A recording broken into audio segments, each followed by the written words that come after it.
Alright, welcome back. We have changed locations. Now we are at my friend's Bob's workshop. He's letting me use the corner of the shop to work on the Mercedes there. So what we'll be doing next, we'll be pulling the car apart, taking the seats out, taking the interior out, taking everything out in order to see how much rust damage we actually have. I know that this workshop is an open workshop, as you can see. Lots of cars. Right next to it is a little motorcycle shop. Next to it is a metal shop. Over there is the paint section. So I got everything in the one area. In this place, even though it's open, it's got 24-hour security. Security guard stays in there, in that little hut right there. Works by night. And we also have 24-hour surveillance. This right here is Jack, little security guard here. When he sees people he doesn't know, he makes a lot of noise. He's a bit upset at me right now because the other day, I had a couple of bananas and I gave him the smaller piece. So now he's angry at me because I gave him the smaller piece. Anyway, we're gonna get started on the job and I'll get back to you soon.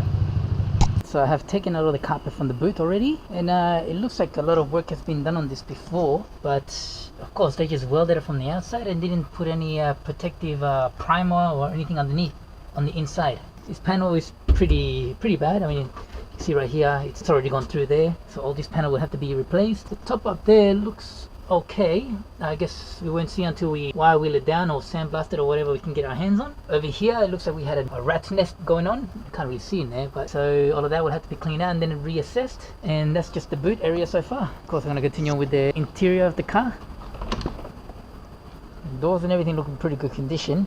Everything kind of looks pretty good condition, but in this country, of course, the humidity is massive, so it's already starting to smell a bit muggy in here. See, the back seat needs to be retrimmed there. All the carpet removed. We're going to remove everything from the inside. So yeah, once we remove the interior, then we'll start into the engine bay, start cleaning up all this stuff. I'm having issues with the starter motor already. Yeah, it just won't turn over now, so I can't get it to start. Either way, all of this has to come out, so we need to assess all the rust on this car. Rust on the doors that we need to repair. I mean, here it's already beginning to crack there. Don't want to crack it anymore, leave it as it is. Alright, I'll continue on and give you another update soon.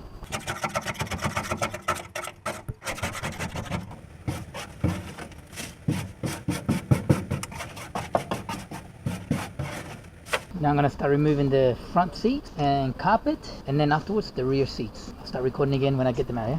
Alright, as we can see, we've taken out the back seats to the Mercedes and some of the carpet. You can see a lot of moisture in here. Obviously water is just inside and trapped. You can see on the bottom there, the rust goes right through the ground. Need to clean this up as well and have a look if there's any rust underneath this. See how much rust is underneath the driver's seat. And also the downside to this is, here's the back seat. You can see the amount of mold already beginning to build up. This will have to be thoroughly cleaned. I'm going to continue with the assembly, front seats, the rest of the carpet, and then we can have a look at a proper look at the floor. Alright, so I've removed all the carpet and the seats. I've just put them in the back because I have another car on the side here. And unfortunately I have a pole here that's preventing me from trying to get the car seats out. And now we can see clearly the amount of rust here. I mean, this is already, yeah, this is already gone. And then there in the middle, I mean, when I step inside, you can hear it crackling like it's gonna all break. The back there as well, so it's gonna need all new floor. The pillars, the A pillar is gonna have to be redone on both sides, and on the back as well. And if you look there, you can see right through to the ground. So all the floor is gonna have to be replaced. Yeah, see. The back here, you see a rust hole right, big rust hole right there. I can see the exhaust from here. So that's what we're working with. I mean, she's rough, but easily be fixed. It's gonna be fun.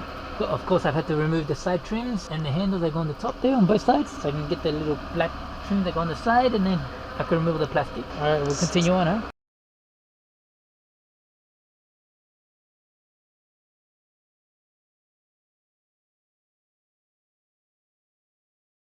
Update on the Mercedes. As you can see, I scraped most of this side off as well, and as you can see down here, after removing all the underbody seal or anti-chip, whatever you want to call it, there was a big chunk of putty filler on this side. Once I started scraping it off, it just fell off as a whole piece. It's somewhere back there, and it's exposing all this rusty metal. This is actually the chassis rail, so I'm gonna have to remove all of this section to be able to start repairing the chassis rail from inside and do the proper job, because from the looks of it here, this has been done before, but the repair, the rust repair on this is just horrible. I mean, these are little meant to be spot welds, but they look like little boogers. Not very nice at all. So yeah, we'll have to drill all this section out and redo the whole thing again. If you look here from the inside of the engine bay, you see that big hole? That's where the whole piece of body filler was at. And this right here is the chassis rail. And look, I can actually put my finger into it. So all of this is going to be redone because this is very unsafe. Unfortunately, in order for me to do all this, I'm going to have to remove the strut and then have all this area opened. And then I can start removing all the spot welds, remove each section, probably take big sections as a whole. Makes it easy to put it back together. Once I repair all that, then I can start welding everything back together. I have now, there we go. Sorry, I welded up the little crack that was there. It was right in between there. And also there was another one right here. So I've already welded them together while at the same time setting up my new MIG welder. It's not the best, but it's strong and now it's all fixed. So, and I smoothed it out already, so now I can put the primer on it, protect it, and then I'm gonna get working onto this area here. This is gonna be the hard part, but I wanted to make sure the welder was set up properly before I start cutting and welding onto this section. So, alright, so there's the piece I need to repair, and this is the template. Fits right up on the line, comes over this as well. So now what I'm gonna do is I'm gonna draw it out here, all the way around, on the top as well.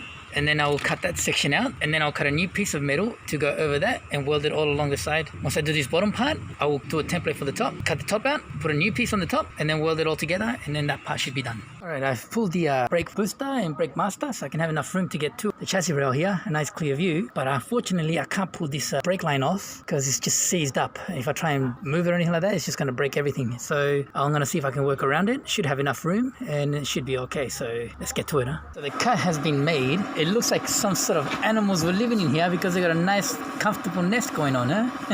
Now I'm gonna have to replace this brake line because even though I tried to avoid cutting it, I still made a little slit right there. Yeah. Now it didn't go in all the way, but it's still not safe to drive, so it's gonna replace this it's just a small piece of brake line. Eventually I'll get them done.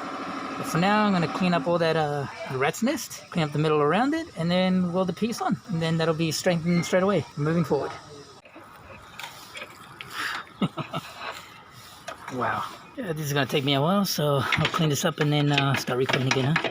And there you have the new piece that I just cut up. It all fits nicely within the actual cut that I've made. Because this section is also gonna get cut out. That's why I kind of made it like this, because I'm gonna have to make another piece of metal that will fold over here and come up to that edge there, all along the top edge up to here. But for now I'm going to do one section because if I cut it too much it can weaken the whole subframe, and I want it to maintain its shape before I weld another piece onto it. So if I do little sections I won't weaken the chassis rail. So I'll do this piece first. I'm going to weld it all around here, tap this section down and weld it all the way up. All that section will be done, and there you have it. It's the new piece already welded on. Run out of time and I already had a complaint for the noise, so I've only managed to grind down this middle section. So you can see now it's all nice and flat. I still got all these little other sections to grind down to make it all look smooth, and then I'll start cutting the top section off, put in a new piece, and then this rail will be done. So for now I'm just going to spray some anti-rust primer on it, so then I can leave it like that overnight, and then I'll continue back again soon, huh? Solid. New day, let's continue on trying to remove this rust piece. I've already made the cardboard template. It's going to fit right in there over the top like that. Now you're going to put it onto this piece of metal and cut it up, make it work. It's already drawn on, so we're good to go. And there we have it. There's our piece cut out now. I've already drawn the line on the section where I need to cut on the chassis rail, where this is going to fit on exactly. So just like that. This part needs to be tapped down a little bit, of course. Start welding the front parts, and then I can start tapping it down to make it all line up perfectly on this area. Now that I've drawn the line already on this chassis rail, I'm gonna start cutting. I've made the cut. As you can see, I still need to get some of these edges around here and smooth this side out there and this corner down here, but I can't get to it with the angle grinder because it just makes straight cut and the disc is too big to get into smaller spaces. What I'm going to do is just use the burying tool that I have. I'm going to round these off, grind down as much as I can on this, see if I can get some pliers and actually wiggle it out maybe even, and then grind it down. Then what I'll do is I'll prepare the inside as well, because I got some spray that will go inside which will protect all the metal from inside. It's like a cavity type spray thing. It's also an anti-rust, so that will protect the inside, and then afterwards I will prepare the new piece that I'll be putting on. Put a weld through primer on this and then weld it in, and then the chassis rail should be done. We're ready to weld. Got the piece all cleaned up and ready. patch piece. I got the section all cleaned up and ready, and I also found this crack on the body which I've already cleaned up around the area, which is ready to be welded. Got my welder set up, so here we go. Next video you'll see is everything welded up, and there you have it. The new piece is completely welded in. Now this, I know this part looks like it's sticking out a bit too much because of course I still need to grind it down, get the same type of shape as this, and if I had to re-weld again I will, and then grind it down again, then try and get the same type of shape on this side. But now it's solid all over, welded all up top along here. Here actually I had a bit of a gap, just kept on feeding the wire to it and filled the gap up. But this section here is a bit too rusty, so I couldn't get a proper weld on it because all this metal of course here will have to be replaced as well. This maybe we'll see it once I clean it up a little bit. Under this section definitely. I've already welded up that crack that was here, you see, very nice. So yeah, we're moving forward. But now finally the chassis is completely strengthened again. Now you can drive this car high speeds, no problem and no worries.